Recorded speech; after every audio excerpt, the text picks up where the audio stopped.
First story. I'm a 45-year-old mom to my 20-year-old son, Tim. I'll preface this by saying that he recently got married to his now wife, Sarah, who is 22. We get along just fine as a family, though she tends to act passive-aggressively sometimes. She loves food and is always open to trying my cooking. She said my cooking was amazing, though she made a few negative comments about certain meals and advised me to use certain ingredients next time. I invited them over for Thanksgiving yesterday. The whole family was there. The bell rang, and I opened the door to see Tim and Sarah. Sarah was carrying what seemed to be a container. I didn't ask about it nor paid much attention to it. Everyone sat down to eat after I set up the table and put dinner on it. My main dish was the traditional Thanksgiving dish every family in our community knows. I had appetizers and side dishes, and of course, salad and dessert. Sarah then put the container on the table and started unloading food onto her empty plate. Everyone was watching as my eyes widened up. I asked what she was doing, and she said she brought her own food to eat, since she won't eat what I cooked. I was stunned. I politely asked if there was a reason for that, and she shook her head. I asked if she was vegan. She said no. I asked if she was allergic to anything at the table, and she said no. I asked if she was having an upset stomach or anything, but she said no. I asked then why not eat what I cooked for them all day? She just smiled at me, which set me off. I told her that it was disrespectful of her to bring food to the Thanksgiving dinner that I was hosting. She started arguing that she gets to eat whatever she wants, whenever she wants. I said it's about basic respect and decency. Tim asked her to at least try some of the dishes I prepared, but she lashed out, telling him that him and I were being unbelievable by deciding what she should eat and forcing her to take it. I said it wasn't like that, but she just got up and said she did not appreciate how I insulted her for simply not wanting to eat my food. She grabbed her stuff, excused herself, and walked out. Tim quietly followed her and they left. I was so upset. Everyone was just staring. My husband said I should have just let it go and not comment on Sarah's food choice, but I couldn't help but feel disrespected in my own home. He said I made dinner awkward by focusing so much, honestly. Tim texted me this morning apologizing, but said I should talk to Sarah to clear the confusion, but I'm not sure if there was any confusion. She chose to bring food to my house after I cooked especially for her and the others. Now the top comments. You're the a-hole. Since she has eaten your food before, it's odd that she brought her own food, but she may have a reason she isn't comfortable telling you about. She doesn't owe you her medical information. When we went through fertility treatments, my doctor encouraged me to be careful about food poisoning, much more than most people would consider necessary. It was the same when I went through cancer treatment.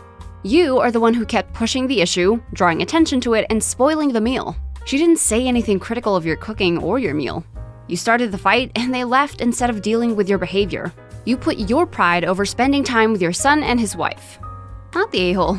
You asked about allergies and other concerns, which are totally acceptable reasons. She's tried your food before and not had an issue. She decided to make an issue of it by bringing her container to the table. Could have told you in private if she had a reason and not drawn attention to it. A bit concerning that your son didn't tell you either. He had to have seen the container if only on the way over to your place. You're the a-hole. Just because you cooked doesn't mean she's obligated to eat it. Perhaps she doesn't like some element of your tradition meal. Perhaps there's a traditional food that's important to her that you don't serve. Perhaps she's got other issues going on around food that aren't your place to know the details of. You made things awkward by interrogating her at the table and making it a way bigger deal than it needed to be when the only thing hurt was your ego, and that's your problem, not hers. Your own husband, who was there for the whole thing, has pointed out that you're being the a-hole by being inappropriately overbearing about the food. And instead of taking that on board and apologizing, you've come to Reddit to spin a biased version in an attempt to get validation, writing her actions with a super negative tone. But I bet her smug smile was just a polite appease the crazy mother-in-law who can't tell that interrogating her about her eating habits in front of the whole family is rude as heck smile. Second story. A few months ago, my roommate decided he wanted to get a dog. I and my other roommates were fine with it, and I was excited. I gave suggestions for a good fit for lifestyle and helped him search. I knew I didn't have time for a dog, but I was eager to reap the benefits of having one in the house that wasn't my responsibility. My roommate and I agreed that he was best fit for a low-energy adult dog that was small to medium due to space. Then he came home with a German Shepherd mix from a shelter, 6 months old, large and very energetic. She was untrained and had separation anxiety. I did my best to help, making suggestions like getting her a crate so she could have her own space and could go in there when everyone was gone. I picked up food for him after my roommate ran out of what the shelter gave him and forgot to get more. I even exercised her when she got to be too much, taking her on walks or throwing balls. That was probably my mistake because almost immediately, my roommate stopped doing anything for her. He basically abandoned the dog to me. He wouldn't buy her toys, wouldn't exercise her, wouldn't even come home to feed her or let her out after work. I talked to him several times, tried to get him involved, and tried to step back. But my other roommates were too busy and this guy would do nothing. If I didn't feed her, she wouldn't eat. If I didn't exercise her, she'd destroy the house and annoy everyone until someone shoved her back in her crate. It got to the point where my other roommates would come to me if they had issues with her instead of her owner. Juggling classes and a full-time job, I was running myself ragged for a dog I didn't even want, so I gave my roommate an ultimatum. Take care of the dog or I would take her back to the shelter. My roommate laughed and said sure. And the next night, I stayed in town after work to eat out with friends instead of going home to take care of his dog like usual. I got home around 11 p.m. The poor dog was in her crate covered in urine and poop. He hadn't been home all day and clearly not let her out to go potty or fed. I was furious. The next day, I returned the dog to the shelter. I told them what had happened and showed them the pictures of the night before. They called my roommate and told him they had reason to believe neglect and were enforcing co-ownership to take the dog. My roommate was furious. The rescue blacklisted him from adopting from any of their locations. When I got home, he shouted at me saying it wasn't fair and I should have told him I was serious instead of stealing the dog. My other roommates, while happy the dog is gone, agree that it was an a-hole move to move so fast and not to have made sure he knew I was serious. To be honest, I thought I gave him plenty. I talked to him several times about stepping up and caring for the dog, and I didn't give him the ultimatum like it was a joke. He's the one who laughed it off. But maybe I'm missing something. Am I the a-hole? Update. Not sure if anyone will see this, but I wanted to get out there that after chatting with one of the non-dog owning roommates, things have adjusted a bit around the house. She happened to see this post and recognized the situation, and wanted to apologize for not having sided with me. Like many of us do, she believed the first story she was told, which was from our horrible roommate and not me. Apparently, he told her that I had told him I was joking when I gave the ultimatum, and told him I liked helping out with a dog and wanted to continue. With emotions high and our roommate highly angry, she was scared to disagree, and told me she didn't think it was fair for me to not give better warning when he insisted she and our other roommate give our opinions. And afterward, she just wanted to hide and not be involved. Since then, seeing my side of the story, she says she feels awful and realizes this is a flaw she should work on, not believing the first story she hears. We've actually grown a bit closer through this, and we're talking about finding a place without the other two once our lease is up in January. I did call the shelter and ask about how the dog was and if our roommate would be able to go to other shelters to adopt. And they said they have contacted all the other local shelters to let them know, and he will not be approved for any adoptions within a good radius of our town or from any of their places nationwide. The good news is the dog is doing okay and is already back to harassing people to play with her. Third story. So I stopped by my mom's house to pick up some stuff yesterday. Her friend was over because they had just gotten back from shopping. I've known my mom's friend, Carla, for a while. She has a daughter my age that Carla has hinted before about introducing us. Well, I was running some stuff back and forth to my car, and I heard Carla talking to my mom about how she just wished her daughter would get her life together and meet someone nice. Then she called my name and asked if I'm seeing anyone, to which I said no. And she was all like, "You should take daughter out sometime. I'm sure you'd hit it off. She needs to meet a nice guy like you." I was like, I'm not sure. I'm kind of busy. Then I went back in my old room. I've heard enough from both Carla and my mom about her daughter to know that she's not my type. Her daughter was in a 2-year college for 4 years and then dropped out, which is normal and not bad. Then she had a decent job and quit because it was boring. She has a drug problem and is in and out of rehab, and she bounces from one guy to the next and somehow gets them to pay her bills. A while passed and I got what I came for and was saying goodbye to my mom, and Carla started badgering me. "So when are you going to take her out? I'll let her know." Like I said, I'm kind of busy right now. "Too busy to take a nice girl out on a Friday?" "Yeah, and I'm not really interested, sorry."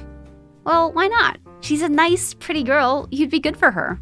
I was getting annoyed because I felt cornered and looked at my mom for help, but she didn't do anything, so I said, yeah, maybe that doesn't mean she'd be good for me. What's that supposed to mean? Well, I'm not really into girls that don't have a job and have addiction problems. She flipped out and said she can't believe I'd be so rude, she'd known me since I was a kid and she was just trying to fix me up with her daughter. I should take it as a compliment instead of insulting her daughter. I could have just said no. I left and my mom called me later and said that it was really mean to say that to Carla when she was just trying to be nice, that I came off like a snobby a-hole. Even if I wasn't interested, I could have been nicer about it. Am I the a-hole?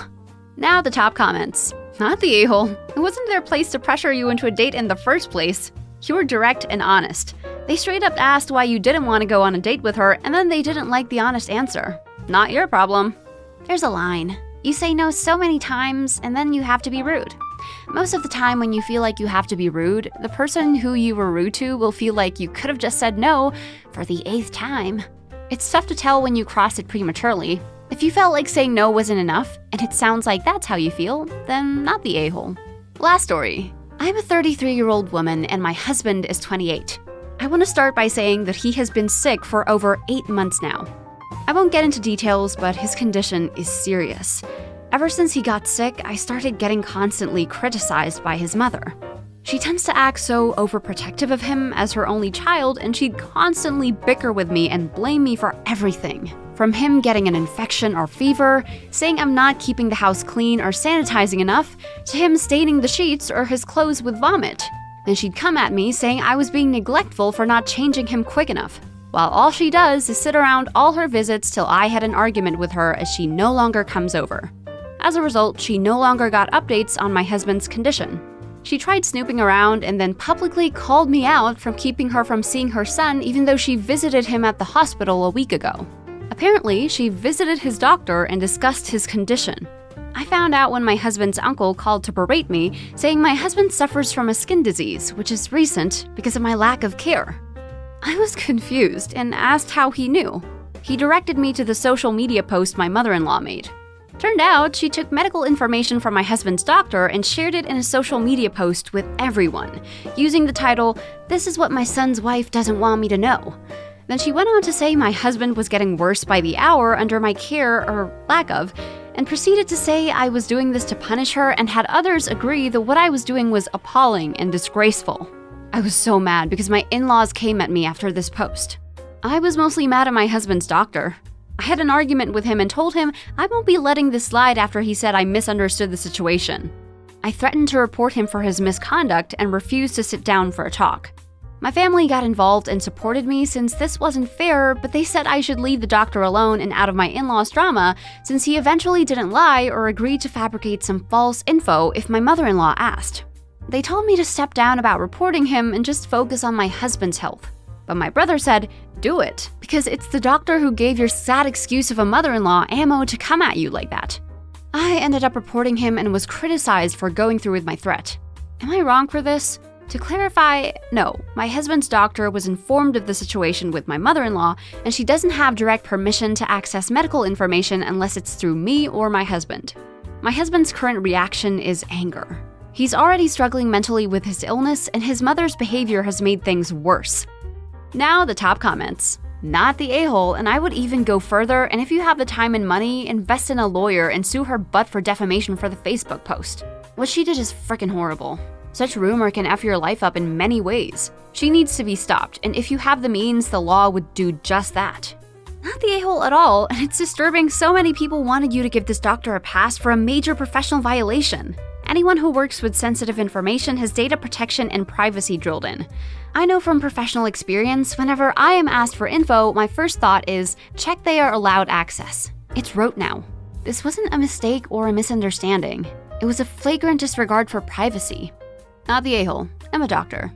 The first thing anyone tells you, don't give out private information. That is hammered into us from the start. We don't know the family dynamics. Giving out any information without consent from the patient can be dangerous. When we speak about patients, we have to be very careful to not give out any information which could identify them. Doctors like that deserve everything they get.